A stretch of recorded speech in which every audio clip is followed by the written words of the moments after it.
Ka Byrnihat kadangayay beteng ban bat ya Kyrdan ka baningkong kum ka jaka ka Jingjakhlia Lyer tam ha India ha ka jingkhen na ukala lingkot hadu jellio araja arpusan kat ba ka Delhi pat ka bat ya ka Kyrdan ka baar. Kat kum ka jingkhen jingdia da ka Center for Research on Energy and Clean Air CREA ka Byrnihat kadon ya ka PM 2.5 concentration ka ba shispa lipolai micrograms per cubic meter ka ba ka Delhi pat kadon ya ka PM 2.5 concentration ka ba praponyo micrograms per cubic meter. Ka Hajipur Bihar, ka Ghaziabad, ka Gurugram, ka Sasaram Bihar, ka Patna, ka Talcher Odisha, Rourkela Odisha, bat Rajgir Bihar ki deki Shillong bat jaka ki barung ha ka top 10 kum ki jaka Jingjakhlia bha ka Lyer. Ka Aizawl ha Mizoram pan ka yo ekanam kum ka bakhoi tam kata ba ka PM 2.5 concentration ka long tang pra micrograms per cubic meter.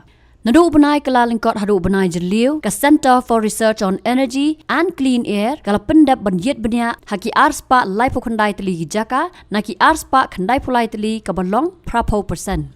Kumban syukro bahau banay leber jong senam arja arpusan ka Byrnihat kala yo ya kanam kum ka jaka Jingjakhlia tam kala air haka perthai da ka 2024 IQ Air World Air Quality Report. Ka kaipot bala pelat da ka IQ Air na stena Switzerland kala ong baka Byrnihat ka yo jingkhen baka PM 2.5 concentration ka long shispa arpopra micrograms per cubic meter ka bala tampalat put yaki kendon ka World Health Organization ka breban long tang 5 micrograms per cubic meter.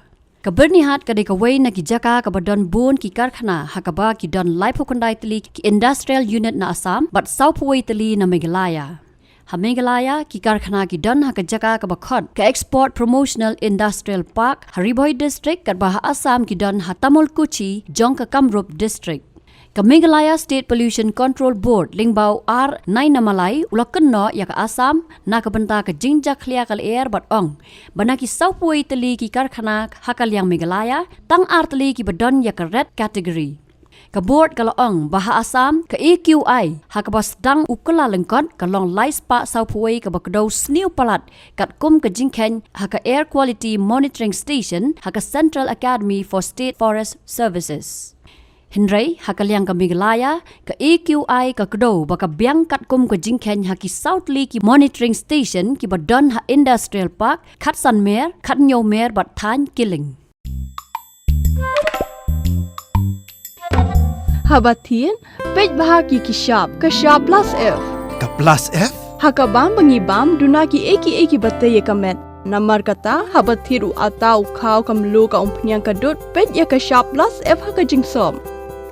Yaki nutrient kum ki vitamin bat ka iron la icon diat bat ka bathau bha kam kta I ka dur jing ki mar bam ka jing mat lani ka rukom shed yaki. Balehi banai kita. Kadon ka we ka jing mentoy ba kongsan. Ka kot ka khia.